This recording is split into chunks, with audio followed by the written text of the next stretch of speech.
Bienvenidos a una nueva edición del programa Desde el Colegio. Les saluda Angélica Rodríguez de la Dirección de Comunicación del Colegio de Abogados y Abogadas de Costa Rica. En esta ocasión vamos a conversar sobre la excepción y limitación a la jornada de trabajo, la realidad del artículo 143 del Código de Trabajo, con la señora Paola Gutiérrez Mora. La señora Gutiérrez Mora es socia de Caoba Legal, abogada laboralista, máster en Derecho del Trabajo por la UNED, máster en Dirección de Recursos Humanos por la Universidad Pontificia de Comillas, Madrid, España. Licenciada, para entrar en contexto, ¿cuál es la realidad que vive nuestro país en estos momentos en materia de jornada laboral? Pienso que el contexto que tenemos actualmente nos pone en una situación complicada para tratar de hacer coincidir las necesidades que tienen las empresas, los patronos en cuanto a efectividad y distribución de la jornada laboral, las necesidades de los trabajadores también en cuanto a cómo distribuir sus horas de trabajo y de descanso. Y aparte de eso, la regulación que tenemos en el Código de Trabajo, principalmente del artículo 136 del Código en adelante, que puede estar reflejando una realidad que en algunos aspectos no necesariamente encaja con las necesidades. Entonces, por eso, por ejemplo, tenemos en la Asamblea Legislativa en este momento un proyecto que tiene más de 20 años de historia de estar dando vueltas y que lo que propone es flexibilizar o ampliar o incluir un tipo de jornadas adicionales. Entonces, creo que es un buen momento para discutir el tema de jornadas y además que nos permite poder entender las que ya están reguladas en el Código de Trabajo, que también sobre eso hay mucha duda. Sin duda vamos a tocar el tema de este proyecto de ley, pero antes me gustaría que para las personas que nos están viendo y escuchando nos aclare cuáles son los tipos de jornadas que hay en Costa Rica, diurna, mixta, nocturna, y si hay alguna diferencia entre las horas. Las jornadas que mencionó Angélica, precisamente esas son las jornadas ordinarias regulares. Tenemos la jornada diurna, que es la que se desarrolla entre las 5 de la mañana y las 7 de la noche y tiene un máximo de horas por día de 8 y un tope semanal de 48. Tenemos luego las jornadas nocturnas, que son las que se desarrollan entre las 7 de la noche y las 5 de la mañana y tienen un tope diario de 6 horas y 36 a la semana. Y luego tenemos un tipo de jornada que está en la mitad. Se desarrolla una parte en el día y una parte en la noche, que son las que se conocen o se identifican en el Código de Trabajo como las jornadas mixtas. Y estas jornadas mixtas tienen un tope diario de 7 horas y de 42 a la semana. Estas jornadas están pensadas para trabajarse durante 6 días a la semana. Entonces, por eso tenemos 8 y 48, en las nocturnas 6 y 36 y en la mixta 7 con 42. Esas son las jornadas ordinarias generales que además no solo están en el código, sino que también vienen a estar reguladas en el artículo 58 de la Constitución Política. Y si nos vamos todavía más atrás, tenemos el convenio de la Organización Internacional del Trabajo sobre el tiempo de trabajo y la jornada, que es el primer convenio aprobado en 1919. Pero aparte de eso, en el código también tenemos otras excepciones. Entonces, por ejemplo, tenemos la jornada acumulativa semanal, que si bien no está regulada con mucho detalle o con el detalle que se requeriría, es un tipo de jornada muy común que lo que hace es comprimir en 5 días lo que normalmente se trabaja en 6. Entonces, por ejemplo, en la jornada diurna yo puedo trabajar hasta 10 horas ordinarias, siempre y cuando no pase las 48 semanales, o en la mixta puedo trabajar hasta 8 horas diarias y hasta 48 semanales. Ese es un tipo de jornada, por ejemplo, la acumulativa, que no se permite en la nocturna. Y aparte de eso, aparte de estas que ya mencioné, que son las más comunes y ordinarias, tenemos las excepciones que están reguladas en el artículo 143, también del Código de Trabajo, que si quiere ahora podemos ampliar un poco más sobre esas porque son muy interesantes y porque están en el código desde su aprobación en 1943, es decir, son jornadas que ya tienen todo el tiempo de estar ahí reguladas. Claro, me imagino, usted me corrige, licenciada, que dentro de las excepciones cabe, por ejemplo, las jornadas laborales que tienen en muchas ocasiones policías o, bueno, creo que incluso la policía penitenciaria, o sea, que trabajan como varios días seguidos y luego tienen varios días de descanso, me parece. Correcto, efectivamente. Dentro de las excepciones del artículo 143 del Código de Trabajo, que son jornadas 12 horas, y hago este primer comentario y luego, si quiere, ampliamos, no está relacionado con el proyecto de jornadas 4x3, que es el que se discute actualmente en la Asamblea Legislativa. Estas jornadas del artículo 143, que también son de 12 horas, son jornadas que ya están reguladas en el Código de Trabajo, han pasado varias veces por análisis de la Sala Constitucional y han sido reconocidas conforme con la Constitución. Y efectivamente los cuerpos policiales del país están sujetas o les aplican estas jornadas del artículo 143, con lo cual pueden laborar hasta 12 horas diarias. Y también hay una distribución distinta de los tiempos de descanso, porque por ejemplo podemos ver jornadas, por decirle algo, 5x1 o 5x6, es decir, que trabajan 6 días, descansan otra cantidad. Eso depende mucho de los cuerpos policiales, pero lo que sí es un dato, digamos, fácil de constatar revisando la jurisprudencia, es que el artículo 143 le aplica a los cuerpos policiales y a las otras excepciones que están ahí contenidas en ese artículo en particular.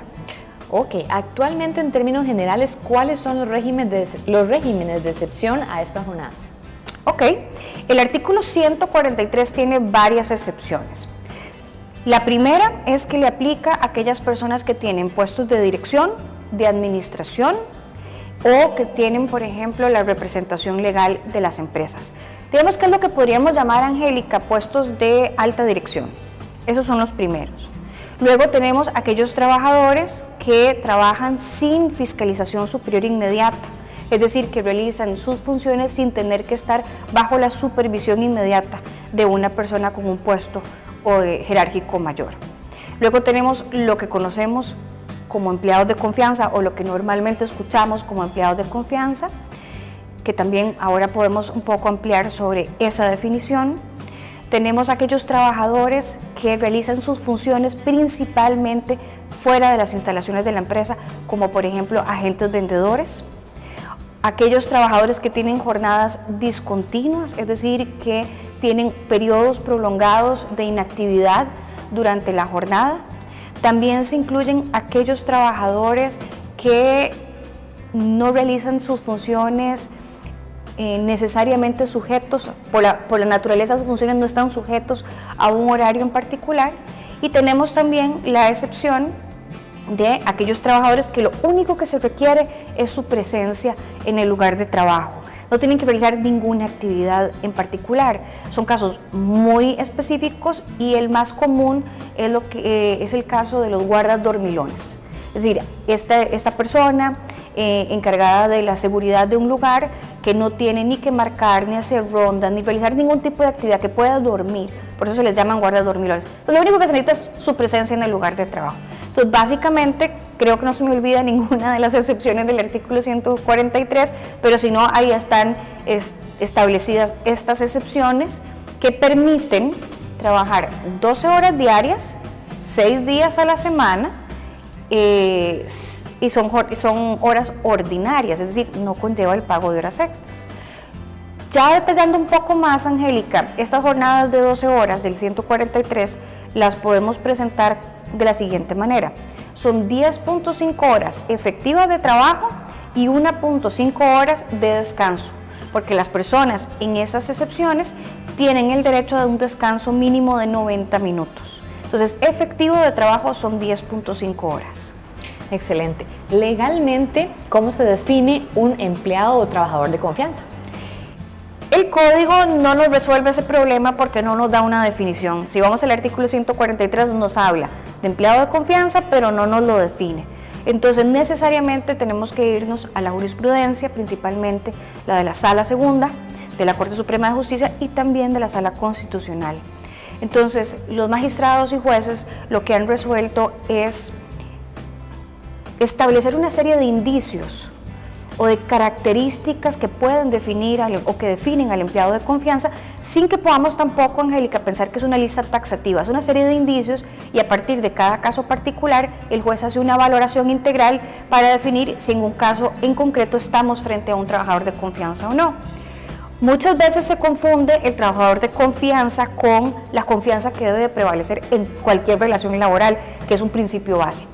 Pero aquí estamos hablando, digámoslo, de un tipo de confianza calificada, es decir, una persona que no importa el nombre del puesto, porque a veces con la nomenclatura se juega un poco, pero independientemente del nombre del puesto es cuáles actividades y responsabilidades tiene esta persona, qué tan inmerso está en la vida misma y en el desarrollo del negocio principal de la compañía, si puede tomar decisiones que afecten a la compañía, si tiene dentro de sus responsabilidades labores de dirección o labores de fiscalización o supervisión. Entonces, dentro de esas características es que podemos encontrar la figura del trabajador de confianza. De acuerdo. Bien, en estos momentos vamos a hacer una pausa comercial y ya casi regresamos con ustedes.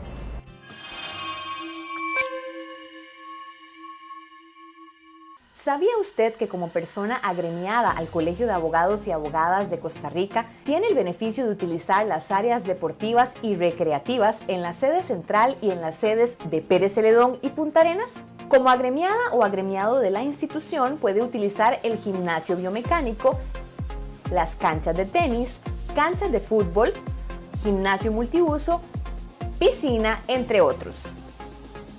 Aproveche las distintas instalaciones deportivas y recreativas que le ofrece nuestra institución e incluso le invito a incorporarse a uno de los equipos que pertenecen al colegio. Mejore su bienestar y calidad de vida practicando el deporte de su preferencia. Asimismo, las personas agremiadas pueden participar en distintos grupos como atletismo, yoga, tenis, natación, adultos mayores, fútbol sala masculino y femenino, baloncesto masculino, fútbol desde los 25 y hasta los 60 años, entre otras disciplinas deportivas. Para más información puede consultar a través de los medios que aparecen en pantalla.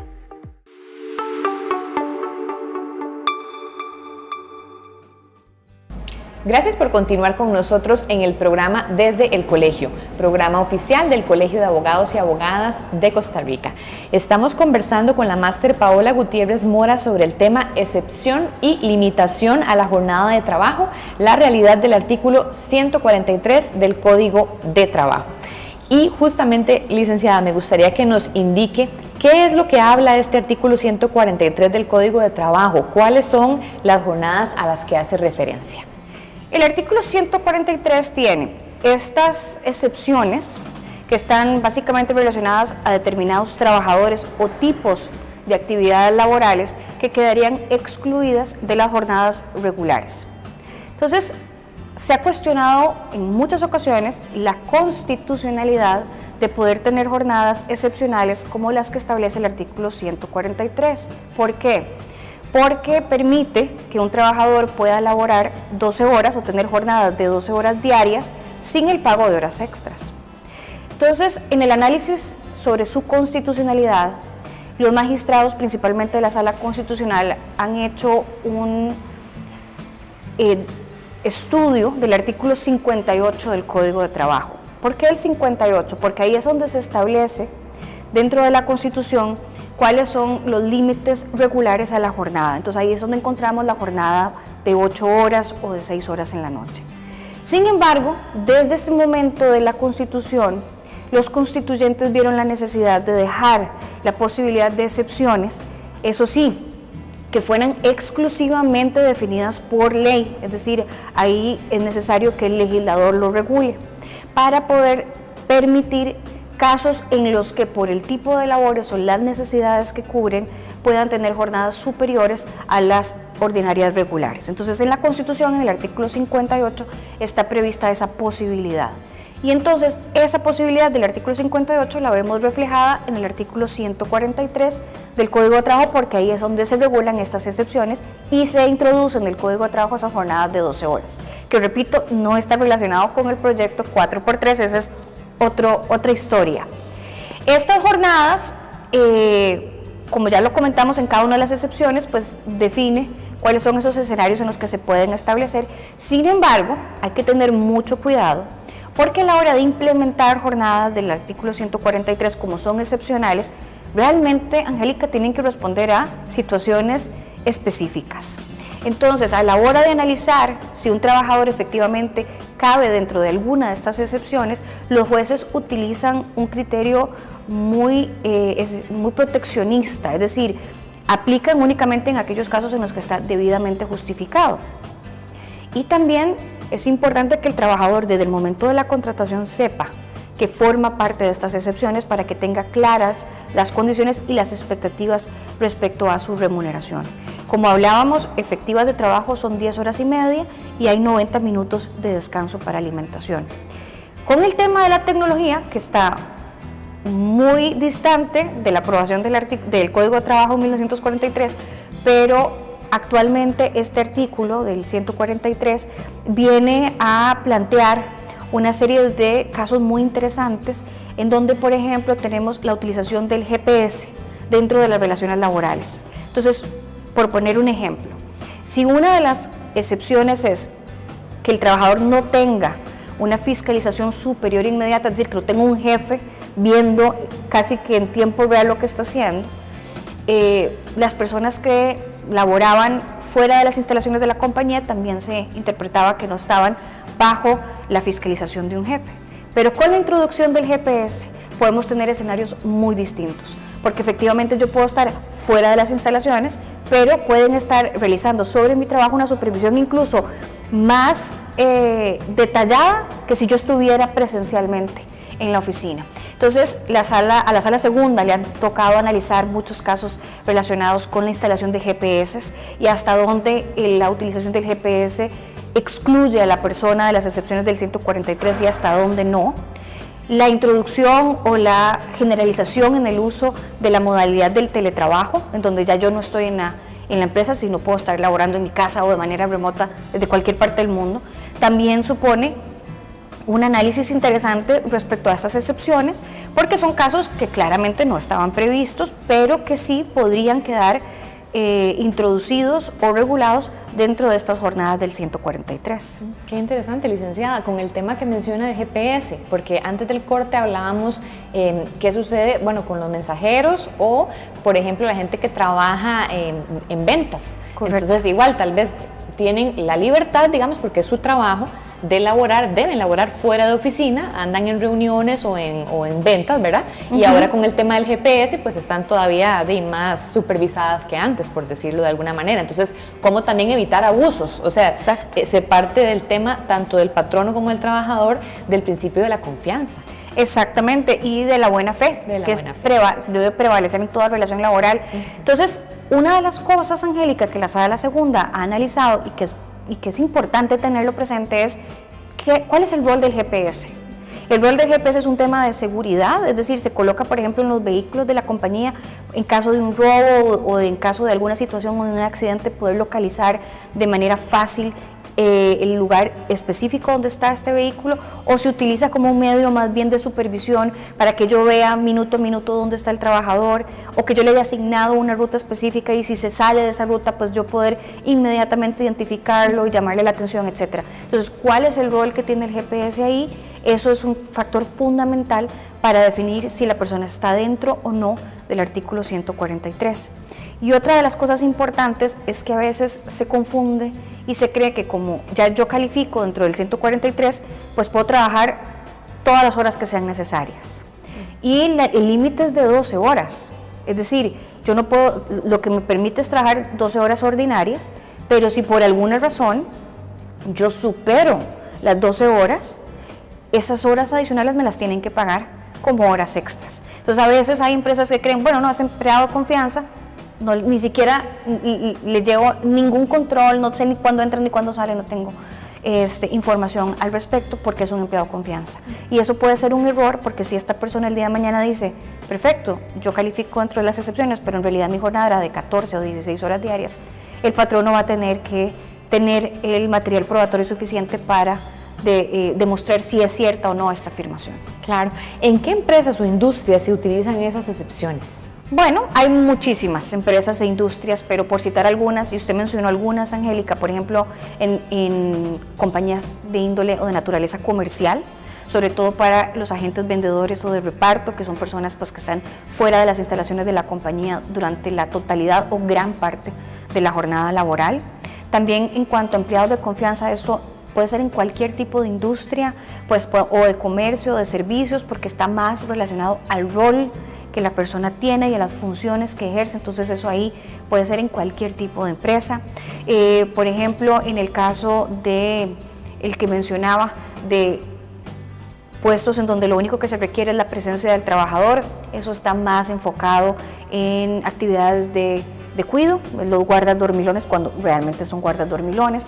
Usted mencionó un caso muy importante, más enfocado en el sector público, que es el de los cuerpos policiales. Las personas que forman parte de los cuerpos policiales les aplican las excepciones del artículo 143. Entonces, en realidad, el artículo, más que estar enfocado en limitarlo en una industria en particular, está más en función del tipo de actividades o de puesto, y en el sector privado es muy común encontrarlo, sobre todo en actividades, digamos, comerciales, pero también en industria. ¿Qué mensaje, licenciada, le daría tanto a los patronos, a los jefes o dueños de la empresa, como a los trabajadores y trabajadoras en este tema tan importante que hemos visto hoy? Lo primero que yo les recomendaría a ambas partes es conocer e informarse correctamente sobre cuáles son los verdaderos alcances del artículo 143. Pienso que hay muchos mitos alrededor de este artículo y principalmente sobre la figura del empleado de confianza. En el caso de los patronos es fundamental que si van a contratar a una persona que califique dentro de estas excepciones, lo indiquen expresamente en el contrato de trabajo y sea una condición que esté claramente estipulada desde el momento del inicio de la relación laboral. Y en el caso de los trabajadores, pues tener claro si van a ser contratados en alguna de estas excepciones, asesorarse correctamente si efectivamente califican dentro de estas excepciones, qué significa formar parte o estar en el artículo 143, cómo se hace efectivo este tiempo de descanso de 90 minutos, que les reconoce el Código de Trabajo. Un trabajador en una jornada normal, por ejemplo de 8 horas, el Código lo que exige es un descanso como mínimo de 30 minutos. Para un trabajador del 143 el descanso mínimo por ley es de 90 minutos. Entonces es importante también que las personas que tienen este tipo de jornadas conozcan estos aspectos para que también haya un balance adecuado y una protección de su salud. Y que sea un descanso real también, ¿verdad? Porque ahora con el tema de la tecnología, puede estar el trabajador o la trabajadora almorzando y le suena el WhatsApp o le suena, ¿verdad? Entonces también que realmente no se sienta obligado, salvo también emergencias, que Correcto. es otro tema diferente, ¿verdad? Correcto. Pero que no sea la emergencia todos los días porque no va a gozar entonces de su momento de descanso. Exactamente, que está muy relacionado con el derecho a la desconexión, que es un derecho sobre el cual se empezó a hablar con muchísima más profundidad y amplitud a partir del teletrabajo, porque entonces ya se difuminan esos límites entre la vida laboral y la vida personal, pero efectivamente también en jornadas de este tipo es importante que la gente tenga claro cuáles son sus descansos y cómo hacerlos efectivos y que realmente califiquen no solo en el papel, sino en la realidad como descansos. Claro, licenciada, nos ganó el tiempo, pero me gustaría que nos realice una breve reflexión de 20-30 segundos. Bueno, quiero aprovechar esta reflexión para enfatizar que estas jornadas del artículo 143 no están relacionadas con el proyecto de ley 4x3. El proyecto de ley 4x3, que son las jornadas de 12 horas durante 4 días en el día o que se trabajan 3 días, 12 horas y se descansan 4 días, es un proyecto completamente distinto que no tiene relación con el artículo 143 y que más bien lo que propone es introducir una nueva modalidad de jornadas en el Código de Trabajo. Entonces es importante también conocer que el artículo 143 está vigente, forma parte del Código de Trabajo y que lo que se pretende con el proyecto 4x3 es más bien introducir una nueva modalidad de jornadas que a veces se presta confusión porque ambas son de 12 horas, pero las excepciones en las cuales aplica y las condiciones en las cuales se podrían ejercer ambos tipos de jornadas de 12 horas son diferentes. De acuerdo, muchísimas gracias por su tiempo, licenciada. Muchas gracias a usted, Angélica. Muchísimas gracias a ustedes. Les recuerdo que puede sintonizarnos a través del Facebook y del canal de YouTube del Colegio de Abogados y Abogadas de Costa Rica. Hasta la próxima semana.